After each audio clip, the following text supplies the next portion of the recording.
Hello students, ਆਪਾਂ computer system architecture ਦੇ ਵਿੱਚ ਕਰ ਰਹੇ ਸੀ ਅਸਿੰਕਰੋਨਸ ਡਾਟਾ ਟ੍ਰਾਂਸਫਰ, ਜਿਹਦਾ ਅੱਜ ਸੈਕਿੰਡ ਮੈਥਡ ਕਰਾਂਗੇ ਆਪਾਂ, ਦੈਟ ਇਜ਼ 2 ਵਾਇਰ ਹੈਂਡਸ਼ੇਕਿੰਗ ਮੈਥਡ। ਸੋ ਇਹ ਕਿਉਂ ਯੂਜ਼ ਕਰ ਰਹੇ ਸੀ? ਕਿਉਂਕਿ ਇਹਦਾ ਜਿਹੜਾ ਫਰਸਟ ਮੈਥਡ ਸੀ ਸਟ੍ਰੋਕ ਕੰਟਰੋਲ, ਉਹਦੇ 'ਚ ਜੋ ਡਿਸਐਡਵਾਂਟੇਜ ਸੀ ਉਹਨੂੰ ਰਿਮੂਵ ਕਰਨ ਲਈ ਆਪਾਂ ਯੂਜ਼ ਕਰ ਰਹੇ ਹਾਂ 2 ਵਾਇਰ ਹੈਂਡਸ਼ੇਕਿੰਗ ਮੈਥਡ। ਸੋ ਅਗਰ ਤੁਸੀਂ ਫਰਸਟ ਲੈਕਚਰ ਇਹਦਾ ਨਹੀਂ ਦੇਖਿਆ, ਦੈਟ ਇਜ਼ ਸਟ੍ਰੋਕ ਕੰਟਰੋਲ, ਸੋ ਪਹਿਲਾਂ ਉਹ ਲੈਕਚਰ ਦੇਖ ਲਓ।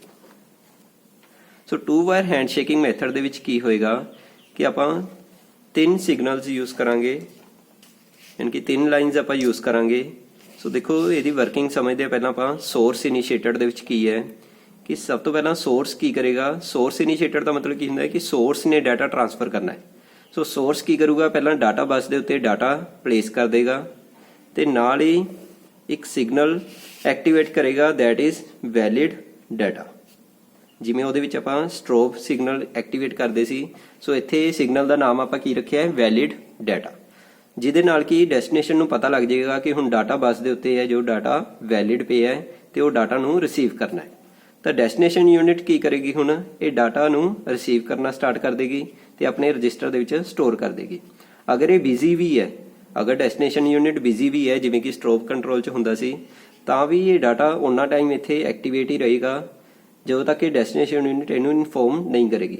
ਪਹਿਲਾਂ ਕੀ ਹੁੰਦਾ ਸੀ ਸਟ੍ਰੋਬ ਕੰਟਰੋਲ 'ਚ, ਆਟੋਮੈਟਿਕਲੀ ਕੁਝ ਕੁ ਟਾਈਮ ਬਾਅਦ ਇਹ ਵੈਲਿਡ ਡਾਟਾ ਜਾਂ ਜੋ ਸਟ੍ਰੋਬ ਕੰਟਰੋਲ ਹੁੰਦਾ ਸੀ ਉਹ ਸਿਗਨਲ ਡਿਸੇਬਲ ਹੋ ਜਾਂਦਾ ਸੀ ਤੇ ਡਾਟਾ ਜੋ ਰਿਸੀਵ ਫਿਰ ਨਹੀਂ ਹੁੰਦਾ ਸੀ। ਬਟ ਇੱਥੇ ਕੀ ਹੈ, ਡੈਸਟੀਨੇਸ਼ਨ ਯੂਨਿਟ ਜਦੋਂ ਤੱਕ ਇਹ ਡਾਟਾ ਨੂੰ ਰਿਸੀਵ ਨਹੀਂ ਕਰਦੀ ਉਦੋਂ ਤੱਕ ਇਹ ਡਾਟਾ ਇੱਥੇ ਹੀ ਰਹੇਗਾ। ਜਦੋਂ ਡੈਸਟੀਨੇਸ਼ਨ ਯੂਨਿਟ ਨੇ ਡਾਟਾ ਰਿਸੀਵ ਕਰ ਲਿਆ, ਦੈਨ ਉਸ ਤੋਂ ਬਾਅਦ ਡੈਸਟੀਨੇਸ਼ਨ ਯੂਨਿਟ ਸੋਰਸ ਨੂੰ ਇੱਕ ਸਿਗਨਲ ਪ੍ਰੋਵਾਈਡ ਕਰੇਗੀ, ਦੈਟ ਇਜ਼ ਡਾਟਾ ਅਸੈਪਟਡ, ਜਿਹਨੂੰ ਆਪਾਂ ਐਕਨੋਲੇਜਮੈਂਟ ਕਹਿ ਸਕਦੇ ਹਾਂ।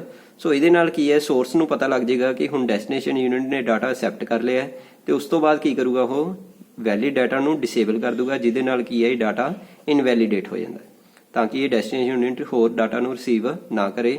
ਤਾਂ ਉਸ ਕਰਕੇ ਵੈਲਿਡ ਡਾਟਾ ਸਿਗਨਲ ਹੈ ਜਿਹੜਾ ਡਿਸੇਬਲ ਹੋ ਜਾਏਗਾ ਲਾਸਟ ਦੇ ਵਿੱਚ।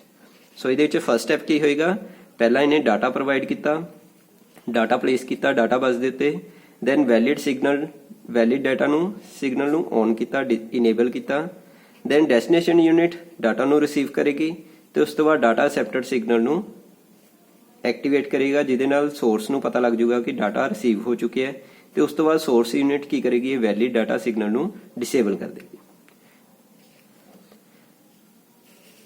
ਸੋ ਦੇਖੋ ਇਹਦੇ ਵਿੱਚ ਕੀ ਹੈ ਕਿ one control line is in the same direction as the data flow in the bus from the source to destination। ਯਾਨੀ ਕਿ ਇੱਕ ਤਾਂ ਇਹਦੇ ਵਿੱਚ ਡਾਟਾ ਬੱਸ ਲਾਈਨ ਹੋ ਗਈ ਤੇ ਇੱਕ ਹੋਰ ਸੇਮ ਡਾਇਰੈਕਸ਼ਨ ਦੇ ਵਿੱਚ ਆਪਾਂ ਇੱਕ ਕੰਟਰੋਲ ਲਾਈਨ ਯੂਜ਼ ਕਰ ਰਹੇ ਹਾਂ, that is valid data।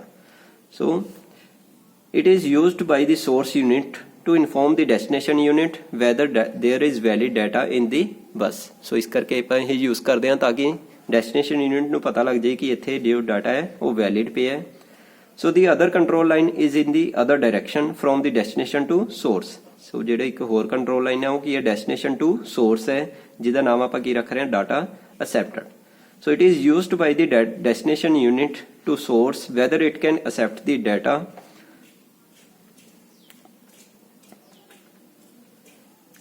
whether it has accepted the data। So ਇੱਥੋਂ ਦੀ ਆਪਾਂ ਨੂੰ ਇਹ ਪਤਾ ਲੱਗੇਗਾ ਕਿ destination unit ਨੇ data accept ਕਰ ਲਿਆ। So the sequence of control during the transfer depend on the unit that initiate the transfer। So ਇਹਦੇ ਵਿੱਚ ਵੀ ਆਪਾਂ ਦੋ ਮੈਥਡ ਯੂਜ਼ ਕਰਾਂਗੇ, source initiated and destination initiated। So ਉਹਦੇ ਲਈ ਪਹਿਲਾਂ ਆਪਾਂ ਇੱਕ ਥੋੜਾ ਜਿਹਾ ਰਿਵਾਈਜ਼ ਕਰਦੇ ਹਾਂ ਕਿ strobe control the disadvantage Ki C. The main disadvantage of strobe control is that the source unit that initiate the transfer has no method of knowing whether the destination unit has actually received the data item that was placed in the bus।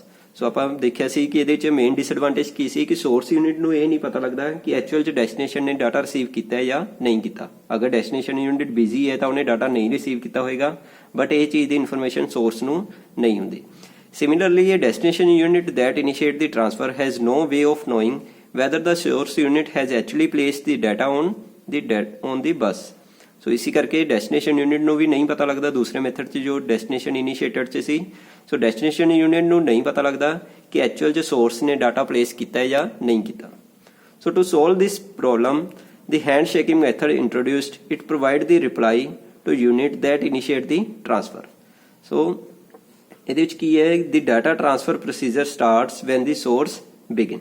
So the two handshaking lines are data valid which is generated by the source unit and the data accepted by the destination unit. So इस करके ਆਪਾਂ दो ਜਿਹੜੀਆਂ control signal use कर रहे हैं data valid and data accepted.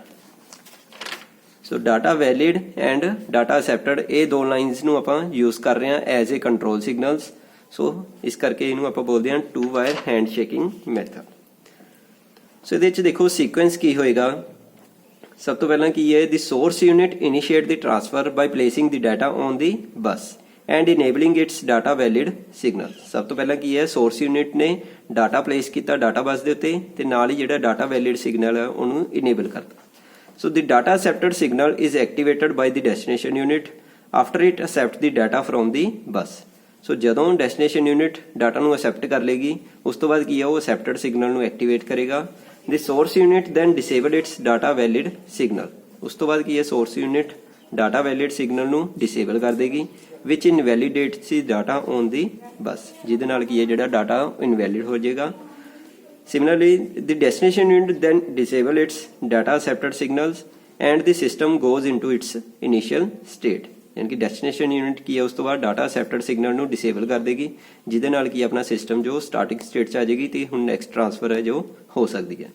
The source doesn't send the next item until after the destination unit shows its readiness to accept the new data by disabling its data accepted signal. So ਜਦੋਂ ਤੱਕ destination unit ਉਹਨੂੰ data accepted signal ਨੂੰ disable ਨਹੀਂ ਕਰੇਗਾ ਉਦੋਂ ਤੱਕ new transfer ਨਹੀਂ ਹੋ ਸਕਦੀ. So delays are allowed from one state to next, which permit each unit to respond at its own data transfer rate. So ਜਦੋਂ ਵੀ ਆਪਾਂ ਕੋਈ ਸਿਗਨਲ ਪ੍ਰੋਵਾਈਡ ਕਰ ਰਹੇ ਹਾਂ ਤਾਂ ਉਸ ਤੋਂ ਬਾਅਦ ਕੁਛ ਨਾ ਕੁਛ ਟਾਈਮ ਦਿੱਤਾ ਜਾਂਦਾ ਹੈ ਤਾਂ ਕਿ ਦੂਸਰੀ ਯੂਨਿਟ ਉਹਦੇ ਨਾਲ ਕਮਿਊਨੀਕੇਟ ਕਰ ਸਕੇ. So however the rate of data transfer is determined by the slowest unit. ਜੋ ਡਾਟਾ ਟ੍ਰਾਂਸਫਰ ਦਾ ਰੇਟ ਹੈ ਉਹ ਹਮੇਸ਼ਾ ਸਲੋਐਸਟ ਯੂਨਿਟ ਦੇ ਅਕੋਰਡਿੰਗ ਡਿਸਾਈਡ ਹੁੰਦਾ ਹੈ ਕਿਉਂਕਿ ਅਗਰ ਦੋ ਚੀਜ਼ਾਂ ਆਪਾਂ ਦੇਖ ਰਹੇ ਹਾਂ ਇੱਕ ਚੀਜ਼ ਫਾਸਟ ਹੈ ਤਾਂ ਇੱਕ ਚੀਜ਼ ਸਲੋ ਹੈ ਤਾਂ ਆਪਾਂ ਸਲੋ ਦੇ ਅਕੋਰਡਿੰਗ ਹੀ ਕੰਮ ਕਰਾਂਗੇ ਫਾਸਟ ਦੇ ਅਕੋਰਡਿੰਗ ਨਹੀਂ ਹੋਏਗੀ ਡਾਟਾ ਟ੍ਰਾਂਸਫਰ. ਅਗਰ CPU ਤੋਂ ਆਪਾਂ ਕੋਈ ਇਨਪੁਟ ਆਊਟਪੁੱਟ ਡਿਵਾਈਸਿਸ ਨੂੰ ਡਾਟਾ ਟ੍ਰਾਂਸਫਰ ਕਰ ਰਹੇ ਹਾਂ ਤਾਂ CPU ਜਨਰਲੀ ਫਾਸਟ ਹੁੰਦਾ ਹੈ ਤਾਂ ਉਹ CPU ਡਾਟਾ ਨੂੰ ਸਲੋ ਟ੍ਰਾਂਸਫਰ ਕਰੇਗਾ ਤਾਂ ਕਿ ਜਿਹੜੀ ਇਨਪੁਟ ਆਊਟਪੁੱਟ ਡਿਵਾਈਸਿਸ ਨੇ ਉਹ ਪ੍ਰੋਪਰਲੀ ਉਹਨੂੰ ਰਿਸੀਵ ਔਰ ਸੈਂਡ ਕਰ ਸਕਣ. ਸੋ ਸੇਮ ਇਸੇ ਤਰੀਕੇ ਨਾਲ ਡੈਸਟੀਨੇਸ਼ਨ ਯੂਨਿਟ ਦੇ ਵਿੱਚ ਵੀ ਹੋਏਗਾ. ਦੇਖੋ ਡੈਸਟੀਨੇਸ਼ਨ ਇਨੀਸ਼ੀਏਟਡ ਦੇ ਵਿੱਚ ਕੀ ਹੋਊਗਾ ਸਭ ਤੋਂ ਪਹਿਲਾਂ ਕੀ ਹੈ ਡੈਸਟੀਨੇਸ਼ਨ ਯੂਨਿਟ ਆਪਣੀ ਰੈਡੀਨੈਸ ਸ਼ੋ ਕਰੇਗਾ. ਦੇਖੋ ready for data destination unit ਸਭ ਤੋਂ ਪਹਿਲਾਂ ਰੈਡੀ ਫॉर ਡਾਟਾ ਸਿਗਨਲ ਨੂੰ ਇਨੇਬਲ ਕਰੇਗਾ. ਉਸ ਤੋਂ ਬਾਅਦ ਸੋਰਸ ਯੂਨਿਟ ਡਾਟਾ ਬਸ ਦੇ ਉੱਤੇ ਡਾਟਾ ਪਲੇਸ ਕਰੇਗਾ ਤੇ ਨਾਲ ਹੀ ਡਾਟਾ ਵੈਲਿਡ ਸਿਗਨਲ ਨੂੰ ਇਨੇਬਲ ਕਰ ਦੇਗਾ. ਇਹਦੇ ਨਾਲ ਕੀ ਹੈ ਡੈਸਟੀਨੇਸ਼ਨ ਯੂਨਿਟ ਨੂੰ ਪਤਾ ਲੱਗ ਜਾਊਗਾ ਕਿ ਹੁਣ ਇਹਦੇ ਉੱਤੇ ਡਾਟਾ ਆ ਚੁੱਕਿਆ ਹੈ ਤੇ ਉਹ ਰਿਸੀਵ ਕਰਨਾ ਸਟਾਰਟ ਕਰ ਦੇਗਾ. ਜਦੋਂ ਰਿਸੀਵ ਕਰ ਲਿਆ then ready for data signal ਨੂੰ ਡਿਸੇਬਲ ਕਰ ਦੂਗਾ ਤੇ ਉਸ ਤੋਂ ਬਾਅਦ ਸੋਰਸ ਯੂਨਿਟ ਵੀ ਹੈ ਜੋ ਡਾਟਾ ਵੈਲਿਡ ਸਿਗਨਲ ਨੂੰ ਡਿਸੇਬਲ ਕਰ ਦੇਗਾ ਜਿਹਦੇ ਨਾਲ ਕੀ ਹੈ ਆਪਣਾ ਸਿਸਟਮ ਦੁਬਾਰਾ ਤੋਂ ਸਟਾਰਟਿੰਗ ਸਟੇਟ 'ਚ ਆ ਜਾਏਗਾ. ਸੋ ਟਾਈਮਿੰਗ ਸੀਕੁਐਂਸ ਦੇਖੋ ਇਹਦੇ ਵਿੱਚ ਕਿਵੇਂ ਹੋਏਗਾ. ਸਭ ਤੋਂ ਪਹਿਲਾਂ ਕੀ ਹੈ ਡੈਸਟੀਨੇਸ਼ਨ ਯੂਨਿਟ ਨੇ ਟਾਈਮਿੰਗ ਸਿਗਨਲ ਇਹਦਾ ਇਦਾਂ ਚੱਲ ਰਿਹਾ. ਸੋ ਸਭ ਤੋਂ ਪਹਿਲਾਂ ਇਹ ਚੱਲ ਰਿਹਾ ਹੈ second third and fourth. So ਸਭ ਤੋਂ ਪਹਿਲਾਂ ਦੇਖੋ ready to accept data and enable ready for data signal. So destination unit ਨੇ ਕੀ ਕੀਤਾ ਹੈ ਡੈਸਟੀਨੇਸ਼ਨ ਯੂਨਿਟ ਅਗਰ ਡਾਟਾ ਨੂੰ ਅਸੈਪਟ ਕਰਨ ਲਈ ਰੈਡੀ ਹੈ ਉਹਨੂੰ ਡਾਟਾ ਅਗਰ ਡਿਮਾਂਡ ਕਰ ਰਿਹਾ ਹੈ ਤਾਂ ਉਹ ਕੀ ਕਰੂਗਾ ਰੈਡੀ ਫॉर ਡਾਟਾ ਸਿਗਨਲ ਨੂੰ ਇਨੇਬਲ ਕਰੇਗਾ. ਦੈਨ ਜਿਹੜੀ ਸੋਰਸ ਯੂਨਿਟ ਹੈ ਉਹ ਕੀ ਕਰੇਗੀ place data on bus and enable valid data. So ਇਹ ਕੀ ਕਰੂਗਾ ਡਾਟਾ ਦੇ ਉੱਤੇ ਡਾਟਾ ਬਸ ਦੇ ਉੱਤੇ ਡਾਟਾ ਪਲੇਸ ਕਰੇਗੀ ਤੇ ਡਾਟਾ ਵੈਲਿਡ ਸਿਗਨਲ ਨੂੰ ਇਨੇਬਲ ਕਰ ਦੂਗਾ. ਦੈਨ ਡੈਸਟੀਨੇਸ਼ਨ ਯੂਨਿਟ ਕੀ ਕਰੂਗਾ accept the data from the bus and disable ready for data. Data ਨੂੰ ਅਸੈਪਟ ਕਰੇਗਾ ਅਸੈਪਟ ਕਰਨ ਤੋਂ ਬਾਅਦ ਰੈਡੀ ਫॉर ਡਾਟਾ ਨੂੰ ਡਿਸੇਬਲ ਕਰ ਦੂਗਾ.